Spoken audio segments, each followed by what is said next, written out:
Welcome to Spectrum TV News at 2. I'm Raymond Eta, and we're coming to you live from Uyodi, Akwa Ibom State's capital. Let's take a look at the day's headlines. President Buhari hands over transition documents to Tinubu. Ministry of Works says 221 billion naira disbursed to road contractors. Plus, UK MP Carol Monaghan kicks against barring students from bringing family to UK. We will bring you the details of these stories and more in a moment.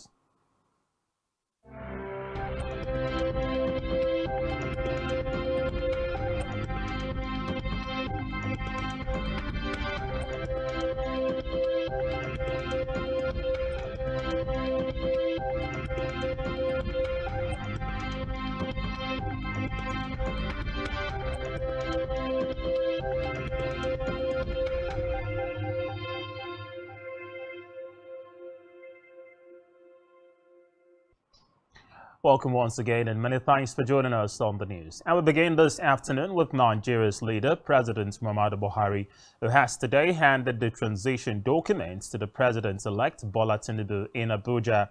The president also handed the baton of service, which is in line with Executive Order Number 14, which mandates that the Transition Council issues handover notes containing, amongst other things, proposed policy direction for the incoming administration. Meanwhile, the president-elect Bola Tinubu and his vice, Kashim Shettima, will also be honored with the Grand Commander of the Order of the Federal Republic and Grand Commander Order of the Niger, respectively.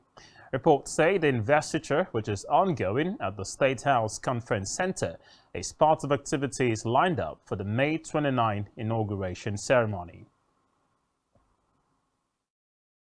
It is now my singular honor and privilege to invite the President, Commander-in-Chief of the Armed Forces of the Federal Republic of Nigeria, His Excellency President Muhammadu Buhari, to preside over the transmission of the handover documents. For your kind attention and patience, and God bless the Federal Republic of Nigeria.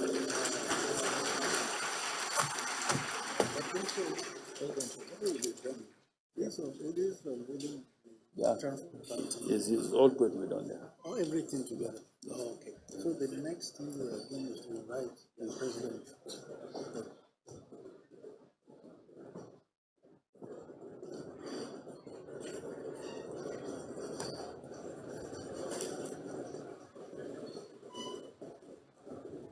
The transition documents are going to be handed over to the president-elect now by President Muhammadu Buhari.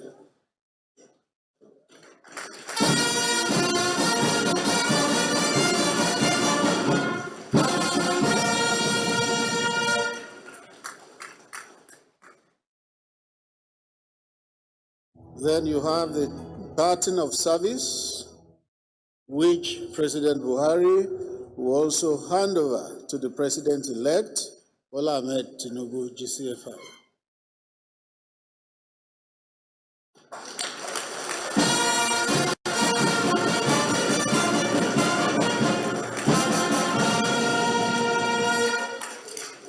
You know that in a relay race, batons are handed over.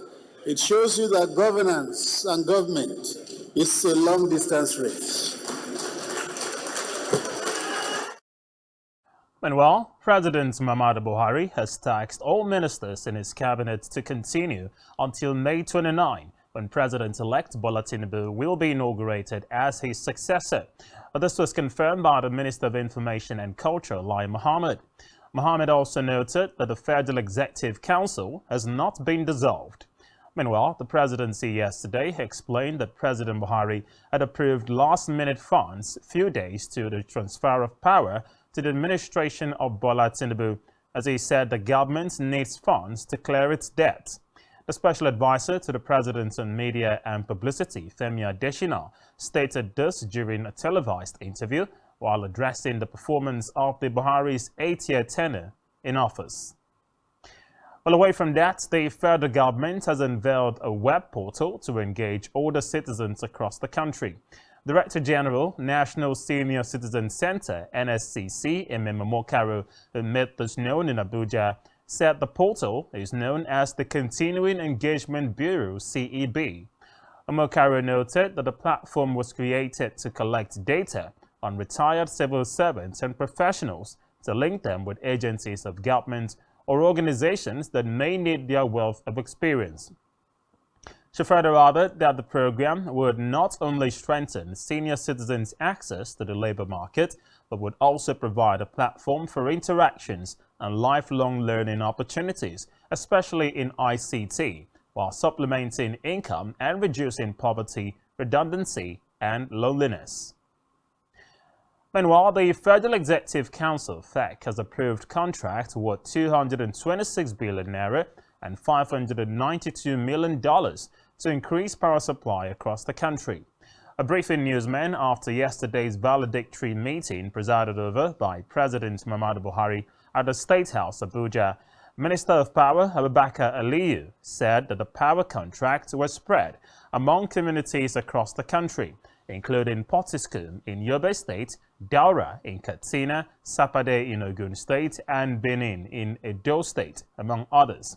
According to him, the council approved the award of contract for the engineering procurement, construction, and financing on the implementation of 330 kilovolts and 132 kilovolts residential power initiatives in favor of 2 contractors in a sum total of over $581 billion, inclusive of 7.5% at the prevailing exchange rate, with a completion of 36 months as indicated.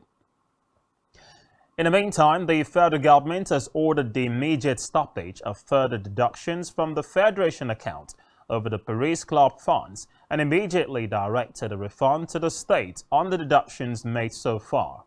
In a communique at the end of the governors' meeting, outgoing chairman of the Nigeria Governors Forum, Aminu Waziri Tambuwal, said the governors were briefed by the chairman of the forum that the Minister of Finance has granted the request of the forum to immediately stop further deductions from the state account to meet local government council's London Paris Club obligations and for monies so far deducted paid back to the state.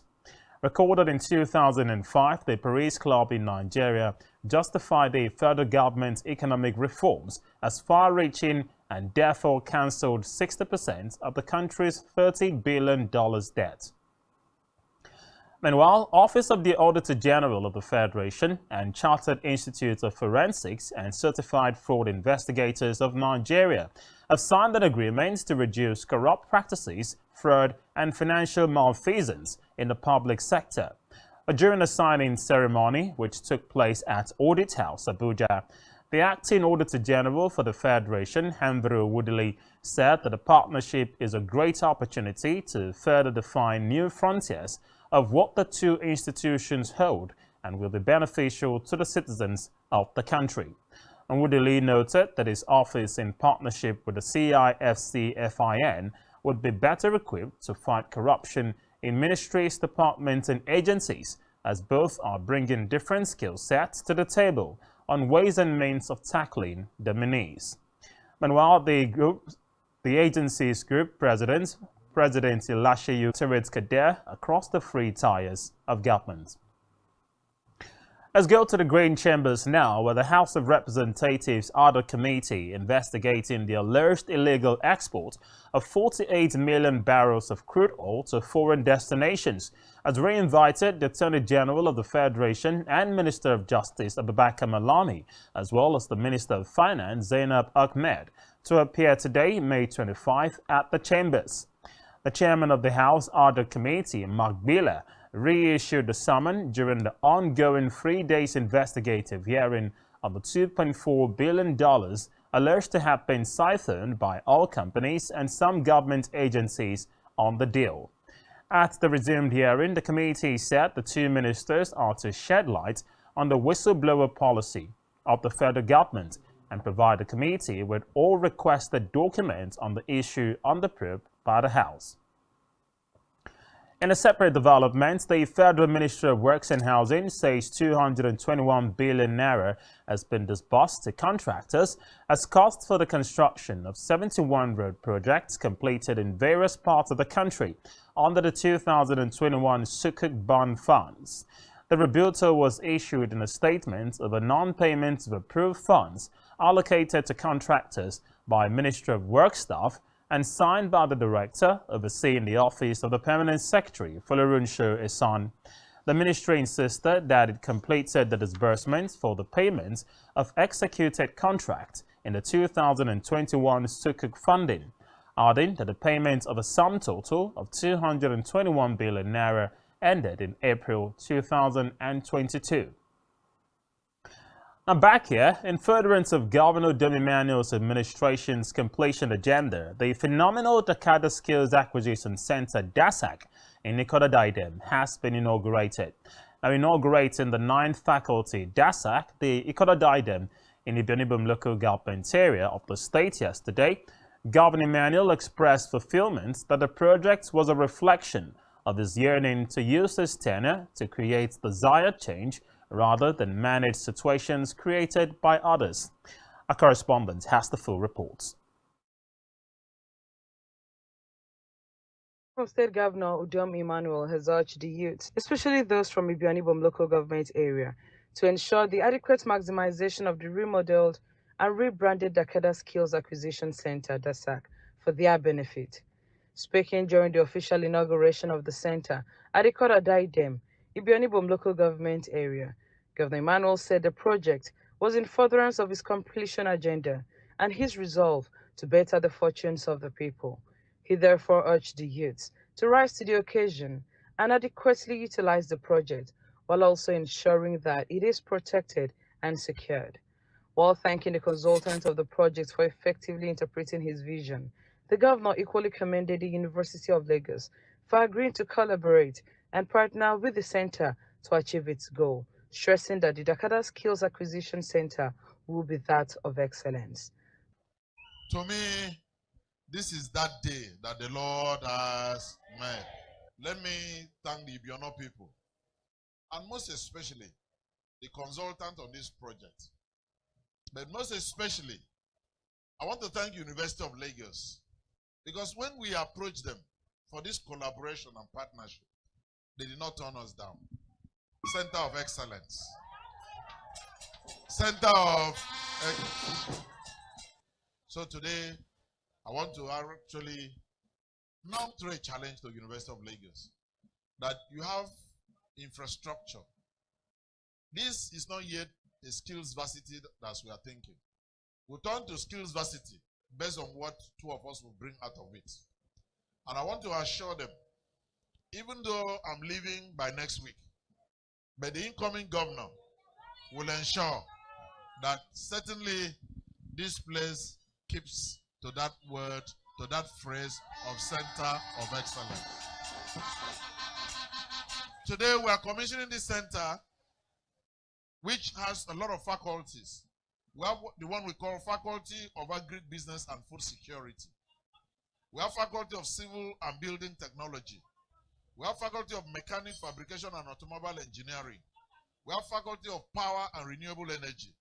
We have Faculty of Hospitality and Lifestyle Management. Then we have Faculty of General Studies and Life Skills Development, where this will train you on leadership. To rebuild our Dakada skills, we need to rebuild our Dakada philosophy, where Kwaibomite will rise and say, look, all that we have is all that we need.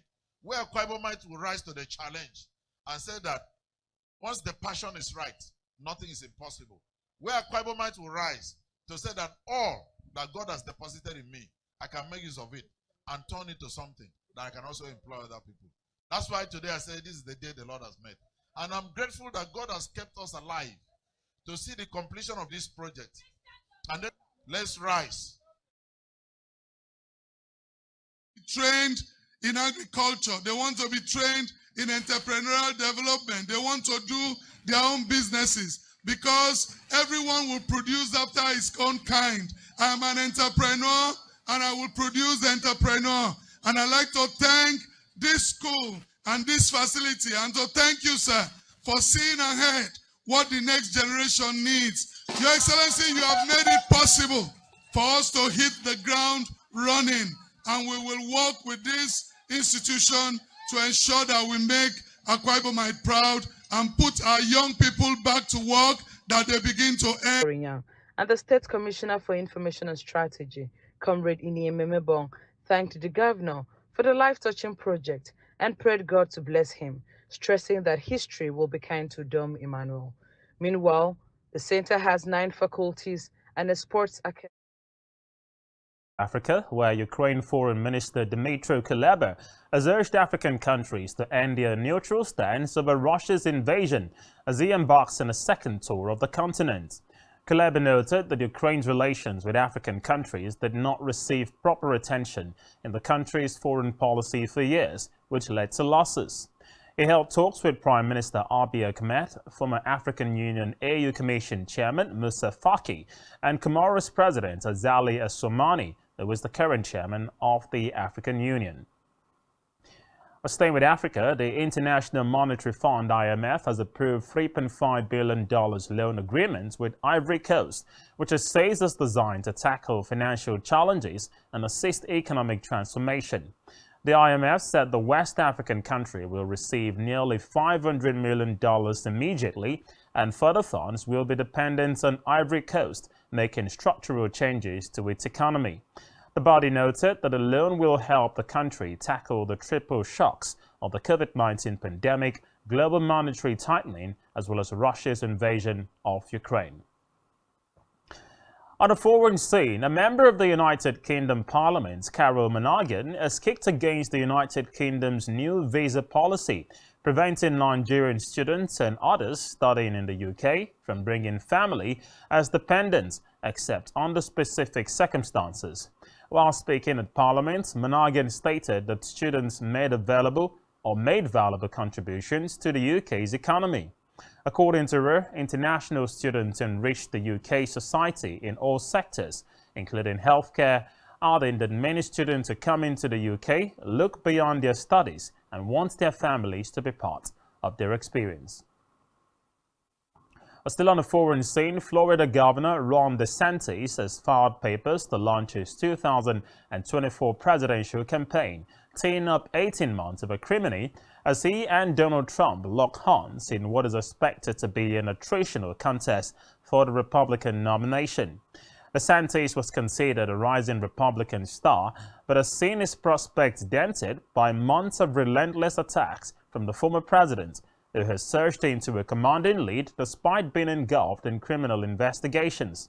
The 44-year-old right-winger filed his documentation with the Federal Election Commission ahead of a live-streamed Twitter chat with Elon Musk, where he is expected to make his formal announcement. And you're watching Spectrum TV News at 2. Still to come. Arne Slot rules himself out of running for Tottenham Hotspur's head coach role. To stay with us.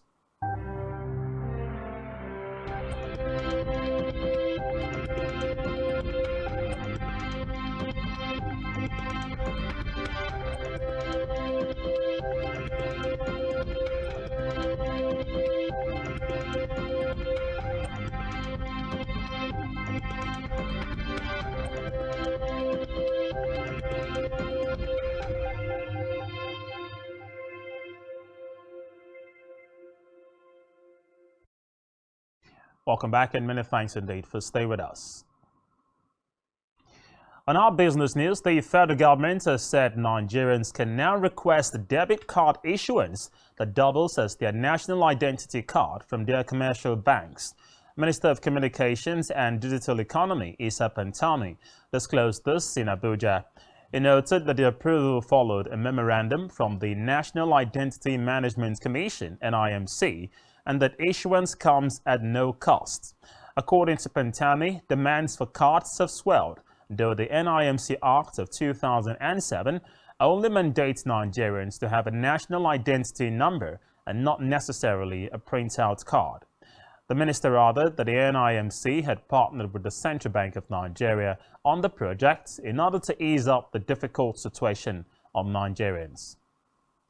Staying with business, the World Bank says the cash scarcity caused by the narrow redesign policy of the Central Bank of Nigeria has pushed Nigeria's gross domestic product (GDP) below the International Monetary Fund and African Development Bank global projections.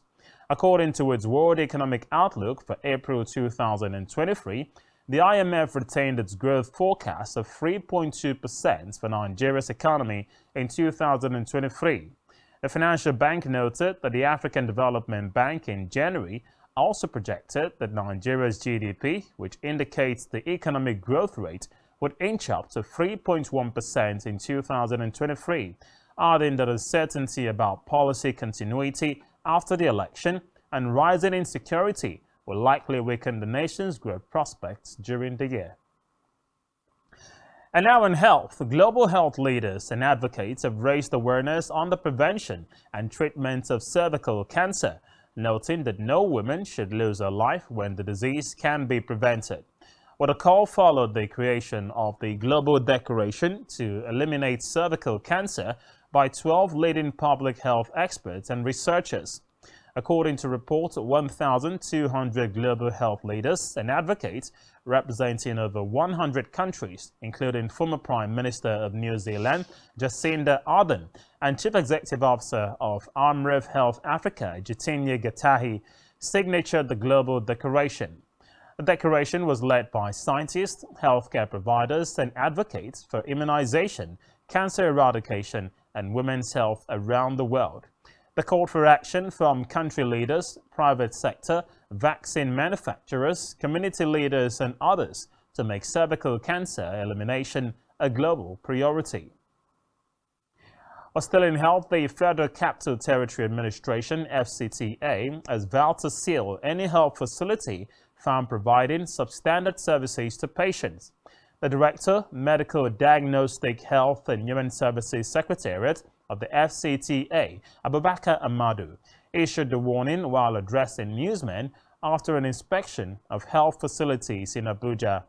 He noted that the essence of the exercise was to have an intensive inspection of the private health facilities in the FCT to ensure that they were registered with Private Health Establishments Registration and Monitoring Committee. And now let's talk sports. Arne Slot says he wants to remain as Feyenoord manager, ruling himself out of contention for the role at Tottenham Hotspur.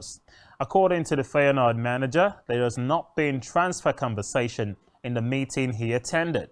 Reports say the 44-year-old led Feyenoord to the 2022 and 2023 Eredivisie title, which took place at the Rotherham-based club on a potential new deal. Still in sports, the Flying Eagles of Nigeria defeated Gliesurini of Italy 2-0 in the second game of Group D at the ongoing 2023 FIFA Under-20 World Cup. Goals from Salim Fagolawal and Jude Sunday proved vital as Nigeria secured 3 maximum points against the Italians on Wednesday at the Estadio Malvinas Argentinas in Mendoza, Argentina. Laden Bosa made just one change to the team, which defeated Dominican Republic 2-1 in the opening game, as Italy-based Victor Letu was brought on for Tochukwu Nadi in midfield.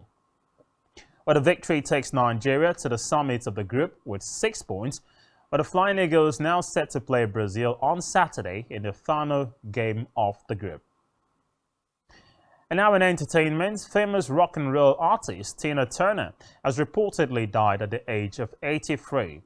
According to reports, the music star, who was a rock and roll legend, which earned her the title of Queen of the Genre and of Pop, passed in her sleep on May 24, 2023.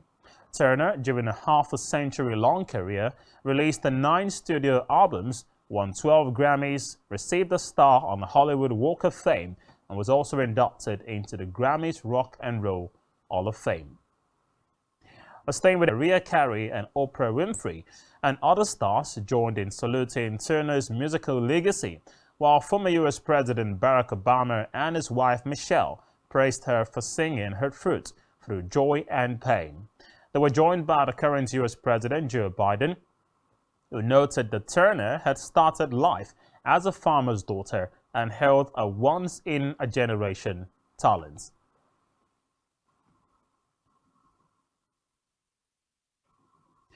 And with that, we've come to the end of the news. Many thanks indeed for joining us. Don't forget to follow us on all of our social media platforms and do also subscribe to our YouTube channel, all of which you can find on our website. Just search spectrumtv.ng. And you've been watching the news at 2. Many thanks for joining us. I'm Raymond Ita. Good afternoon.